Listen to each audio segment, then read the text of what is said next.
I'm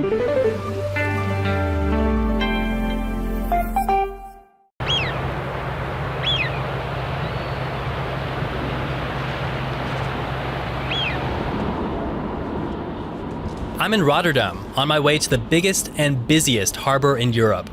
Every day, hundreds of vessels sail in, carrying cargo from all over the world.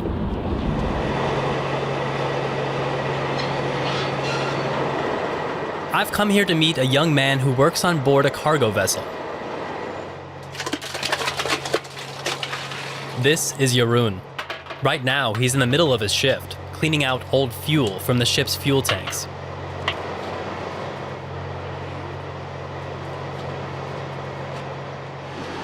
Jeroen is 20 years old and a seafarer from the Netherlands. He's an apprentice on board the vessel, and he's studying for a career as a ship's officer. But right now, he's still learning and has to do everything, including the dirty stuff. The ship just arrived here in Rotterdam after a week's journey on the ocean. Walking on board, it feels like I'm entering a different world. Ships like these are much longer than a soccer field and can carry thousands of tons of cargo. I get to talk to Jeroen during a break.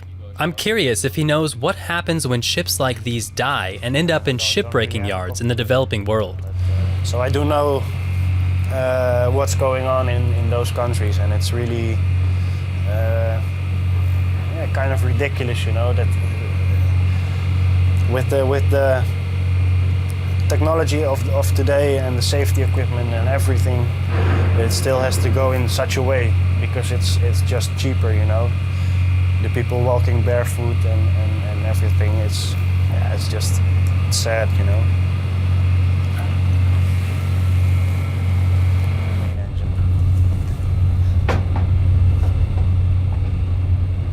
Before they go to the shipbreaking yards, these big vessels can live up to 30 years. They handle a huge amount of the world's trade. Around 90% of the world's stuff is transported by ship.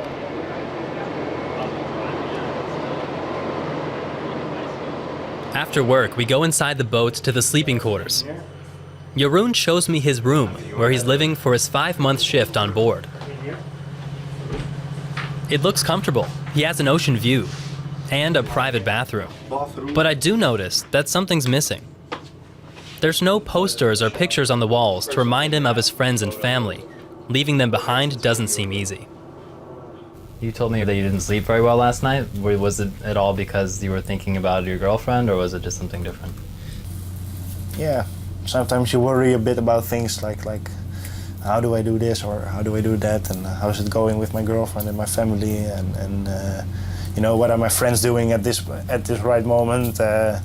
You know, are they having a party or maybe hanging out, and a lot of things which I miss, you know, because I just can't be there because I'm on the ship. And yeah, sometimes you can worry about it, but yeah, I try not to think about it too much.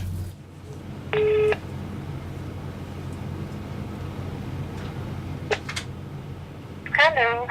Hello. Jeroen sends text messages to his girlfriend every day, but he hasn't seen her since the day he came on board 3 months ago.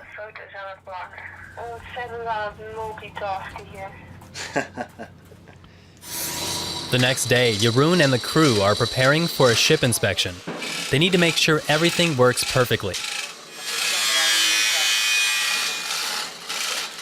Today, the engine is getting a tune-up. Jeroen helps lift it out of the room below. The engine is heavy and fragile. There are only 12 men working on the ship, so there's plenty of work to go around. Sometimes, even the seafarers need a tune-up. After a long day of work, this is where they come to work out their frustrations. It's the craziest gym I've ever seen. Everything is made from old boat parts, including the bench press. He lets me give it a try. You see, it's not that heavy.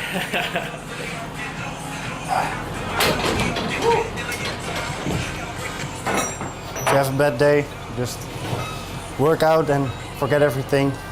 Yeah, it's Jeroen's co-worker Oliver is from the Philippines. 1 out of every 5 seafarers in the world is from there. When Jeroen gets a full-time job, he'll work for about 3 months with no break. But most Filipinos work for a year or more non-stop to send money to their families.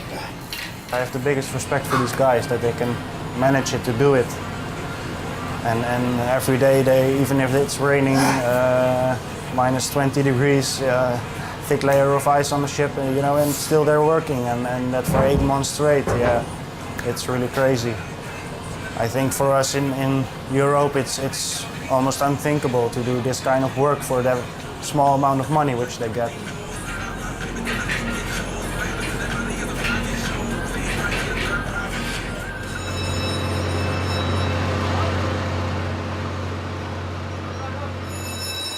Jeroen's job isn't really popular with young people.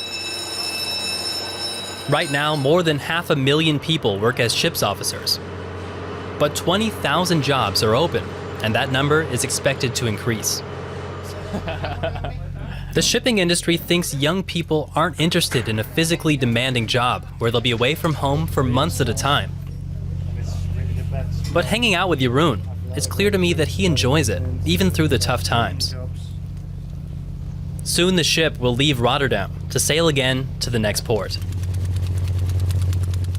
Are you ever afraid? Do you ever think about there being an accident on the ship or something dangerous happening? I'm not afraid, but you have to keep it really in mind, because there's always a possibility that something goes wrong, and it's quite dangerous. There are so many things that can happen if you see what we're lifting and with what weights we're working and what amounts of cargo, the dangers of the cargo, the dangers of sailing on a ship, if you're in the middle of the ocean and something happens to the ship.